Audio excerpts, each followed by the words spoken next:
Vos parents vous l'ont dit. Il faut travailler, il faut être sérieux. La réussite est à ce prix. Pourtant, lorsque vous regardez autour de vous, vous voyez des personnes qui n'ont pas suivi ces consignes et qui pourtant ont très bien réussi. À l'inverse, vous voyez beaucoup de personnes qui ont suivi ces consignes et qui pourtant n'ont pas tant réussi que ça. Qu'est-ce qui fait qu'indépendamment du travail, du sérieux, une personne réussit ou ne réussit pas? Et surtout, comment vous pourriez réussir autrement?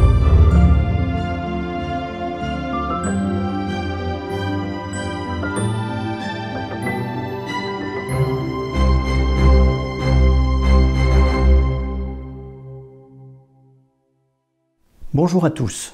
Pour ceux qui rejoignent pour la première fois cette chaîne, je m'appelle Patrick Dugois, je suis coach, formateur de coach, auteur et conférencier. Résilient depuis très longtemps, je consacre une part de mon activité à promouvoir la résilience et à aider le plus grand nombre de personnes. Je me souviens très bien où j'étais le 11 septembre 2001. J'étais au travail, à l'hôtel de région, à Orléans. Ce jour-là, nous avons mis la télévision, un événement incroyable s'était produit, 2 avions avaient heurté les tours du World Trade Center. Cet événement tragique a fait plusieurs milliers de morts et aurait pu être évité. Vous pouvez aujourd'hui télécharger sur Internet le rapport définitif de la commission d'enquête réalisée après les attentats du 11 septembre. Et vous découvrirez dans ce rapport que toutes les informations concernant l'organisation de ces attentats étaient disponibles et connues des services de sécurité américains. Une grande part des informations leur ont été communiquées par les services secrets allemands. Alors me direz-vous, pourquoi les Américains n'ont pas empêché ces attentats? Laissez-moi vous raconter une seconde histoire moins dramatique celle-là. Nous sommes en 1915. Et en ce mois de juillet 1915, plusieurs personnes décident d'organiser un concours de sosie de Charlie Chaplin. Imaginez donc des personnes qui viennent plus ou moins ressemblantes, plus ou moins affublées de leur chapeau, de leur canne, et qui toutes essaient d'être le sosie de Charlie Chaplin. Il se trouve que Charlie Chaplin découvre l'existence de ce concours. Alors ça le fait sourire dans un premier temps, et puis précisément Charlie Chaplin a le sens de l'humour. Alors il y réfléchit un peu, et finalement il décide de se présenter au concours. Il se présente au concours et se trouve au milieu des autres sosies de Charlie Chaplin. Et là, surprise, les jurys successifs décident de qui va pouvoir aller en finale, et Charlie Chaplin n'ira pas en finale. Pourquoi? Vous pouvez vraiment vous demander pourquoi. Parce que dans les deux cas, ni les services de sécurité, ni les organisateurs n'ont imaginé, et le mot important c'est le mot imaginer, que l'attentat pourrait avoir lieu et que Charlie Chaplin pourrait se présenter.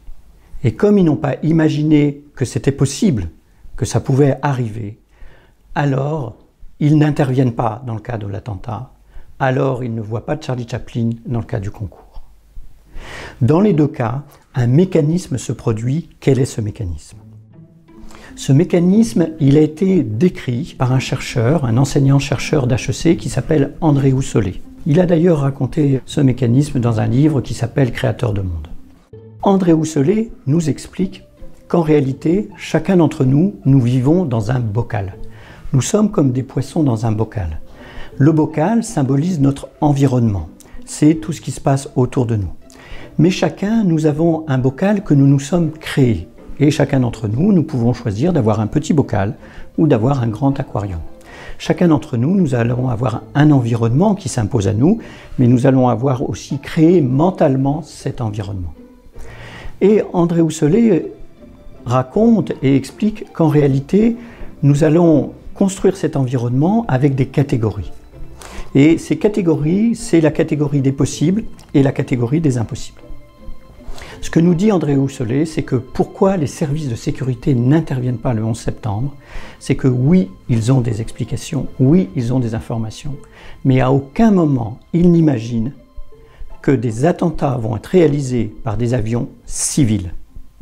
Ça fait des années et des décennies que l'armée américaine et les services de sécurité américains s'attendent à des attaques militaires, à des missiles, à des commandos, mais sûrement pas à un avion de ligne civil. Ils n'ont pas imaginé que c'était possible. De la même manière, les organisateurs du concours de Charlie Chaplin ne peuvent pas imaginer que Charlie Chaplin vient. Ça ne fait pas partie des possibilités. Ce que nous dit André Houssolet, c'est que chacun d'entre vous, dans sa vie, vous allez vivre votre vie en fonction de vos possibles et en fonction de vos impossibles. La réussite n'est pas qu'affaire de travail. La réussite n'est pas qu'affaire de sérieux. La réussite n'est pas qu'affaire de chance. La réussite est grandement affaire d'imaginaire, mais pas de n'importe quel imaginaire.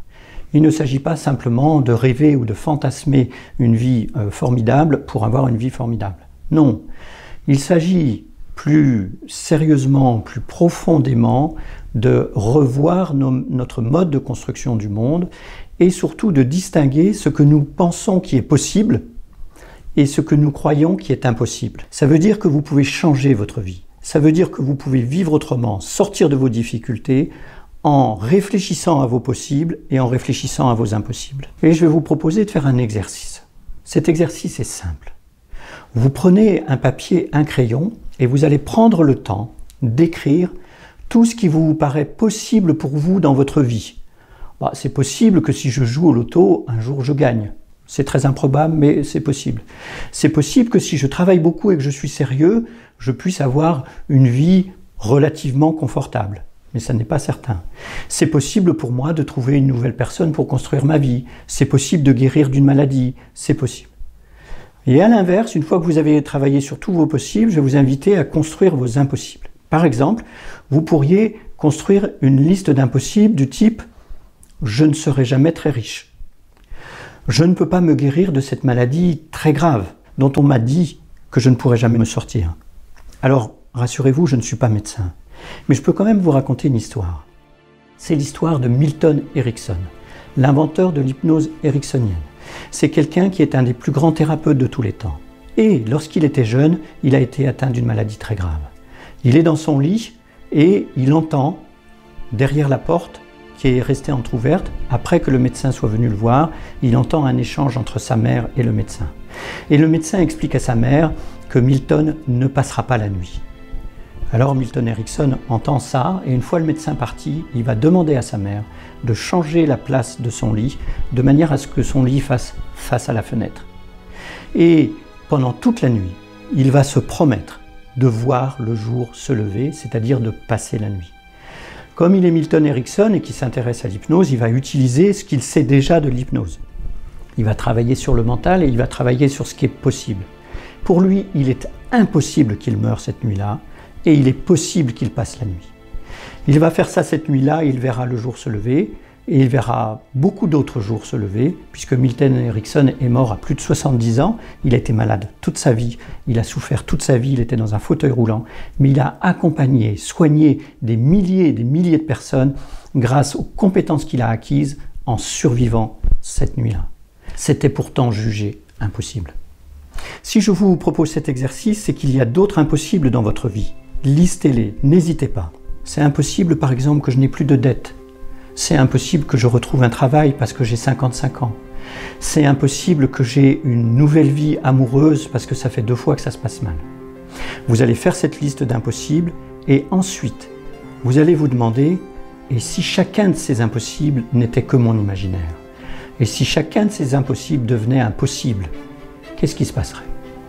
Ce que je peux vous dire, c'est que dans votre vie, ce que vous ne jugez pas possible n'arrivera pas. Ça ne veut pas dire à l'inverse qu'il suffit de décider de tous les impossibles pour que tout puisse arriver. Mais en tout cas, le préalable, c'est déjà que l'imaginaire considère que c'est possible. À telle enseigne qu'aujourd'hui, avec la crise du Covid-19, l'ensemble des gouvernements du monde, l'ensemble des services de santé du monde travaillent aujourd'hui sur des scénarios de catastrophe. Et ils ont recours à des grands artistes, à des scénaristes, à des cinéastes pour imaginer des catastrophes auxquelles on ne pense pas. Pourquoi ? Parce que nous les aurons imaginées, nous serons mieux armés pour y faire face demain. Parce que nous aurons repoussé les limites du possible. Merci à vous, j'espère que cette vidéo vous a plu. Moi, je serais très intéressé d'avoir vos commentaires, vos réactions. Et puis, je vous dis à bientôt sur Résilience et Puissance.